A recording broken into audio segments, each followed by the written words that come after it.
Today we're going to speak about do's and don'ts of small talk. Many people ask me how they can be more relaxed when starting a conversation, or they are a little bit confused or shy when they have to be the ones to start the conversation. However, I can tell you that, of course, when having a small talk, you have to understand that this is something that both participants need. For example, if there is another person, or maybe there is more than one person, you all need to converse. Yeah, you all need to talk about something. That is why forget about being shy and just strike up a conversation, no matter what the topic is. However, we are going to speak about the useful topics for small talk and the topics that you should avoid, but it's going to be a little bit later. Getting back to do's and don'ts of small talk. First of all, do react.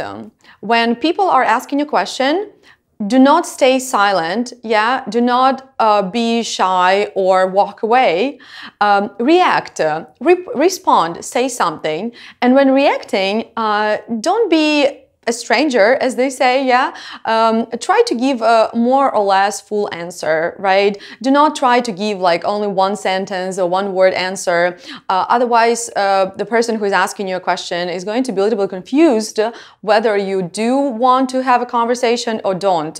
Remember, small talk, this is really an important conversation, right? This is a conversation about uncontroversial subjects. This is like a game. You shouldn't take it seriously. Nothing when said in small talk is taken seriously. That is why people can be a little bit even flirtatious. They can joke, laugh, ask different questions, and they are usually not really serious about this small talk.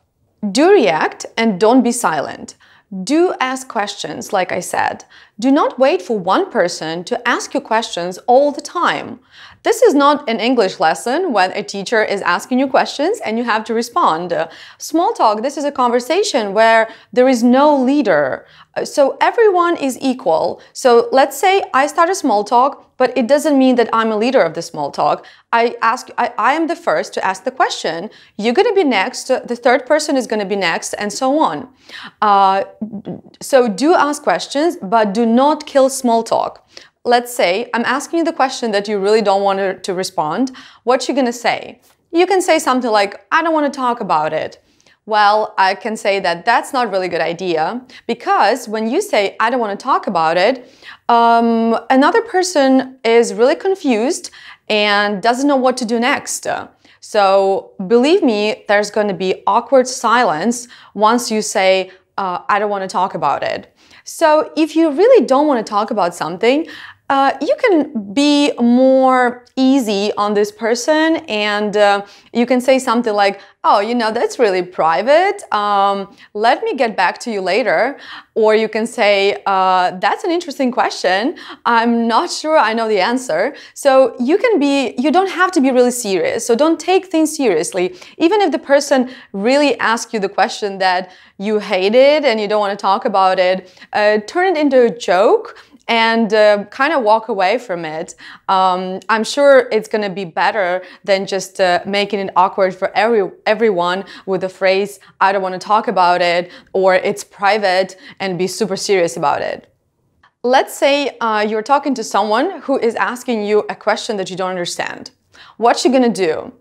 Well, if it was me, I would definitely clarify. You should do the same. Do clarify. Do not pretend you understand.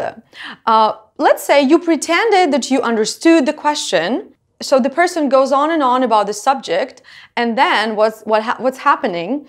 You realize that you understood nothing, and it's been like a few minutes of conversation at this point from the other person's side. It's gonna get even more awkward. So if you did not understand the question, clarify right away. There is nothing bad about it. I'm going to give you some really useful phrases how you can clarify the question. The most popular among native speakers is, sorry, I didn't catch that. Can you come again? Or you can simply say, sorry, come again. And for those who don't know, come again means, could you say that again? but just like a really cool native speaker's phrase. We have more do's and don'ts for small talk coming up, so please stay tuned for our next episode to learn more useful tips that you should follow when having a small talk and some things that you should avoid when having a small talk.